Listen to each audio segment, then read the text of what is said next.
With the amount of mods that have been released for Skyrim over the years, most of us have probably stumbled across, if not downloaded, a few mods that don't quite mesh well with Skyrim. Whether that be a ridiculous creature mod or a game-breaking spell. But what about mods that build off of pre-existing Elder Scrolls lore? Mods that seamlessly fit into the game and could have potentially been in it from the very beginning. The Elder Scrolls universe has an extensive amount of lore that's been established throughout the many prior Elder Scrolls games, as well as through both books and novels. There are many mod authors that utilize this lore by building mods around it to further enhance Skyrim in ways that Bethesda themselves may have. We're going to be taking a look at some of these mods that have a basis in pre-existing Elder Scrolls lore.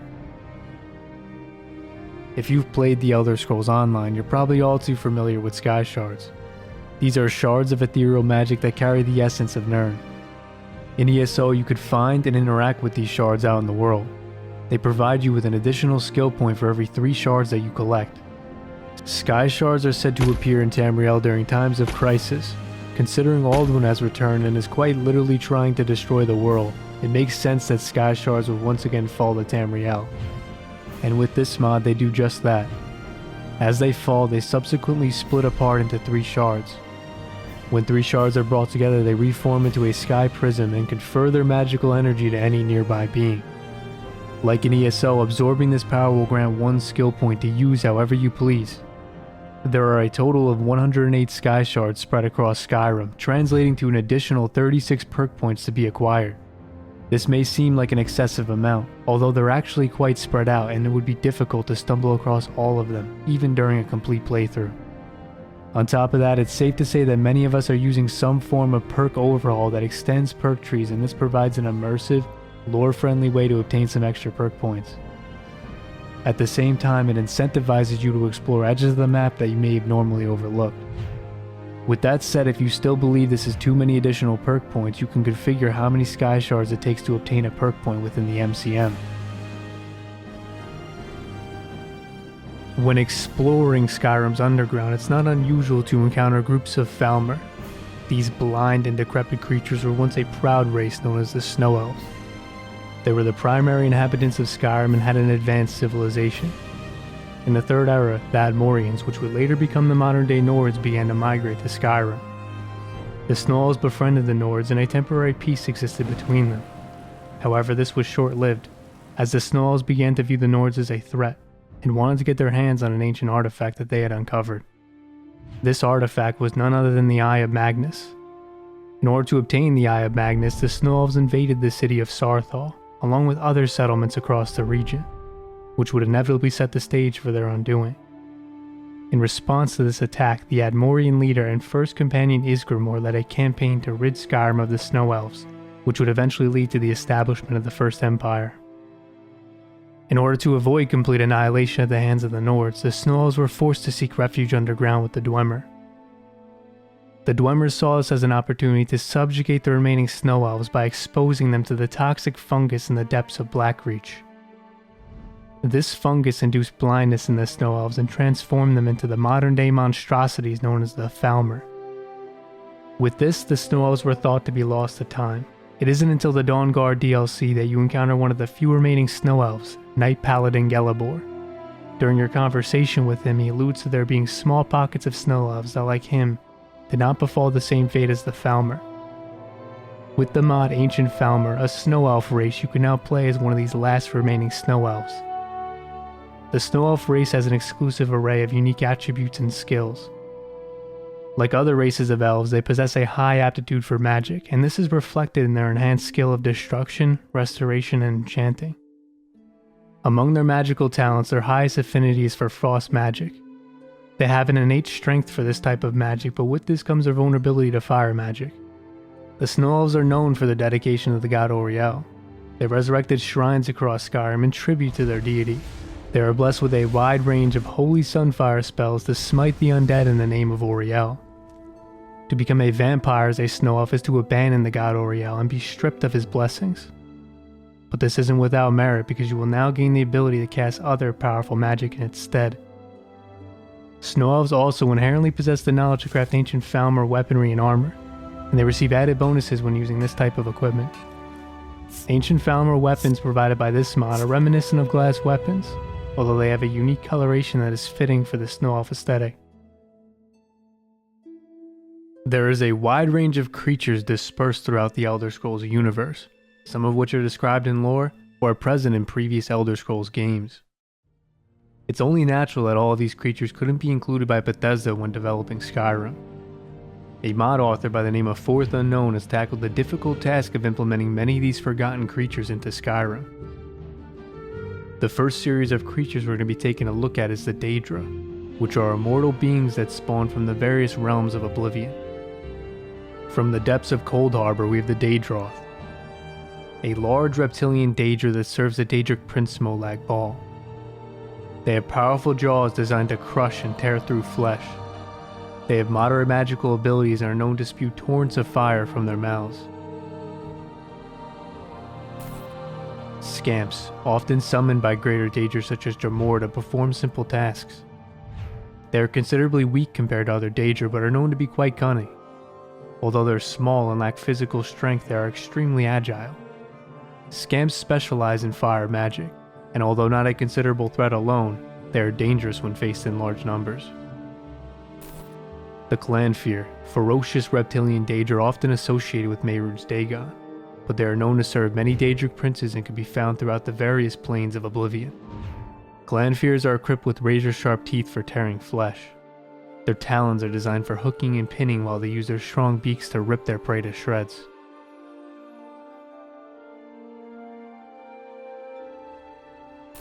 Next up we have Ogrims, sadistic Daedra that are often employed as torturers in service to the Daedric Prince Malakath. They are far from the smartest Daedra, but what they lack in intelligence they make up for in their raw strength and sturdiness. They are often sent into the mortal world to menace living things for the amusement of Daedric princes. You will encounter 3 types of Ogrims that vary in their appearance. The strongest and at the peak of the Ogrim hierarchy is the Ogrim Lord. They should be approached with caution as their strength rivals, if not exceeds, that of a giant. Dark Seducers are a humanoid race of Daedras spawned by the Daedric Prince Sheogorath. In their service to Sheogorath, their primary function is as peacekeepers that patrol the realm of Oblivion known as the Shivering Isles. Dark Seducers wear strong but extremely revealing armor that expose most of their skin to the elements, although this is compensated by their speed and strong resistance to magical attacks. Hungers are ferocious Daedra known for their long tongues that siphon the life force out of their prey. They have a taste for mortal flesh and will exhaustively hunt in an attempt to satiate their unyielding hunger. Although not the most physically menacing of the Daedra that we've covered thus far, they have a paralyzing touch that renders their prey unable to defend themselves, making hungerers dangerous even to other creatures that sit atop the food chain. All Daedra added by this mod can also be summoned accordingly, and have their own individual spell tomes that can be acquired. During the Dragonborn DLC, we revisit the province of Morrowind for the first time since the Elder Scrolls III. Morrowind is home to a wide range of unique creatures, many of which Bethesda failed to include in Solstheim. With Fourth Unknown's Morrowind Creatures, we can experience some of these forgotten creatures, starting with the Nyxhound, a blood-sucking insectoid predator native to the province of Morrowind. They are known to be very opportunistic pack hunters. While searching for food, they've been known to kill small animals and children, even during their early stages of development. As adults, many men have fallen victim to an unsuspecting Nyxhound ambush. They sustain themselves by draining the bodily fluids of their prey, leaving behind nothing but an empty husk. Surprisingly, the Nyx have been tamed, and although considered vicious predators, they are known to be quite affectionate and faithful pets. The Kygauti, a distant relative of the Guar. Kygautis are large, bipedal reptiles. Their most defining features are their large tusks and crest-like skulls. They are known to travel and hunt in large packs and will eat virtually anything that could fit in their mouths. They are very territorial creatures by nature, which is further amplified during their mating season. Kygautis are often hunted for their horns, tusks, and hide because they're used to make clothing, armor, and other household goods. Guars are large bipedal reptiles native to Morrowind in the Black Marsh. They're characterized by both their endurance and intelligence. Although they can be encountered in the wild, they are primarily domesticated herd animals within these provinces. They are mostly used as pack animals for carrying cargo, although certain breeds are used as mounts and can be acquired as such. All of 4th Unknown's creatures can be downloaded independently. I only covered those included in his Morrowind and Daedra creature packs. So if you want to explore some of the other mods I didn't cover, you could do so by browsing his extensive mod collection. Maintaining the theme of Morrowind, we have the Silt Strider armor, an armor set that takes inspiration from armor worn by soldiers of House Redoran, one of the 5 great households of Morrowind. Much of the armor is constructed from the husks of Silt Striders, a giant arthropod commonly used as a means of transportation in Vvardenfell. The Dunmer are known to be very resourceful people, and they're no strangers to utilizing their local wildlife to create clothing, armor, and other household goods. The armor comes equipped with physics for the cape as well as 3 separate helmet variations, each with its own unique style. Aesthetically, this armor just fits so well into the Morrowind theme, and it's a theme that's often overlooked, so when an armor mod reflects that with such high quality, it's hard not to take notice. The next mod is Beyond Skyrim, Wares of Tamriel. Docked in the harbor of Dawnstar, you will find a new merchant ship known as the Dawn's Venture. Aboard this ship is a merchant named Cardana. She sells a wide variety of wares that span the different provinces of Tamriel, from the swamps of Blackmarsh to the deserts of Hammerfell. All of these items are completed assets from the various projects from the Beyond Skyrim team. For those unfamiliar with Beyond Skyrim, it's a group of ambitious projects that aim to expand the borders of Skyrim, allowing you to travel beyond to the other provinces of Tamriel. This mod acts as a prelude to Beyond Skyrim as a whole. While offering a slew of interesting goods from these different places, Cardana provides rumors and information regarding the major current events occurring in these provinces, setting the stage for what you can expect when these projects actually release. Among the goods sold by Cardana are a wide variety of weapons, from the Mithril Battle Axe of Roscria to the Raga Iron Set of Hammerfell, or even an ancient Ayleid axe discovered in one of the many Ayleid ruins scattered across Cyrodiil. There's also a fair share of food and other miscellaneous items that can be used to decorate your home if you so choose, as well as a few different pieces of armor and clothing.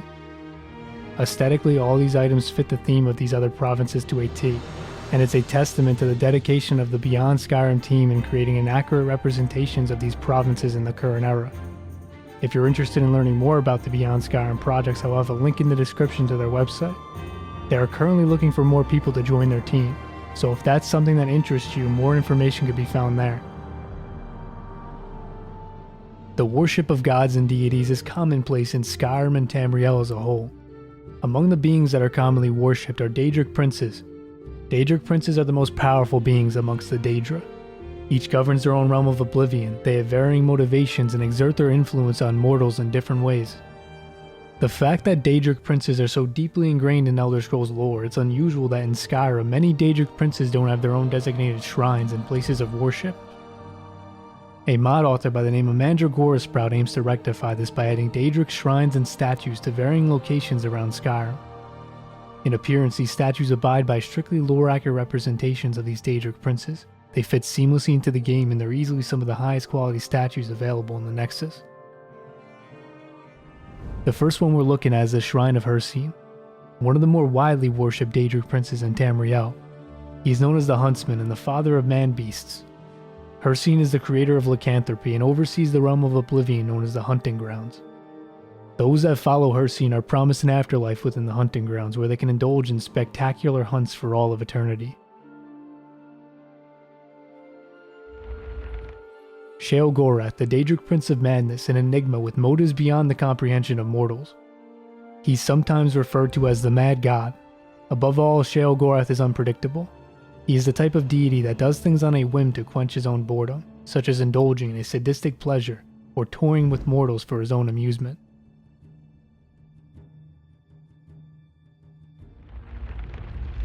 Hermaeus Mora, often viewed as the wisest of the Daedric Princes, whose sphere is that of forbidden knowledge. He governs the plane of oblivion known as Apocryphae, a realm that contains endless libraries of forbidden knowledge. Unlike most other Daedric Princes, Hermaeus does not take on a humanoid form. Instead, he presents himself as a grotesque amalgamation of eyes, tentacles, and claws. Azura, also known as the Queen of Dawn and Dusk, She governs the realm of oblivion known as Moonshadow, where she tends the gates of the crossing, which is the bridge between the mortal plane and the afterlife beyond. She is one of the few Daedric princes that is concerned for the well-being of her subjects and is viewed by many as being good by moral standards. Vaermina, also known as the Daedric Prince of Dreams and Nightmares, she is destructive by nature and governs the realm of oblivion most often visited by mortals, Quagmire. The experience of nightmares stem from the minds of mortals traveling to Quagmire. Therefore, all mortals come under her sway as they sleep, as she collects their memories, leaving behind visions of horror and despair.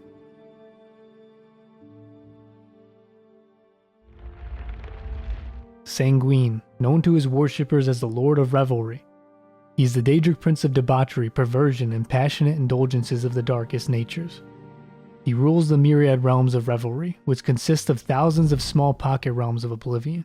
Each of these realms are fashioned to meet the needs and desires of its visitors. He is refuted for throwing the best parties in all of oblivion. All are welcome to these parties, but must partake in drinks if they care to remain. Those who drink from Sanguine's goblet will be bound to the party for all of eternity. Mephala, the Daedric Prince of murder, lies, and deception. She is known as the Web Spinner because she views the affairs of mortals as a web. This web is an interconnected system of action and consequence, and she spins new threads to influence outcomes.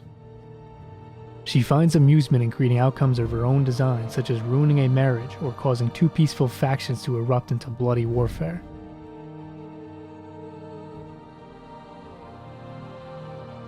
Peryite, the Daedric Prince of Pestilence, he is among the weakest but most destructive Daedric princes. The plagues spread by Peryite have been deemed dangerous enough to potentially wipe out all of Tamriel. However, followers of Peryite gladly contract the diseases bestowed upon them and seek to spread it to others whenever possible.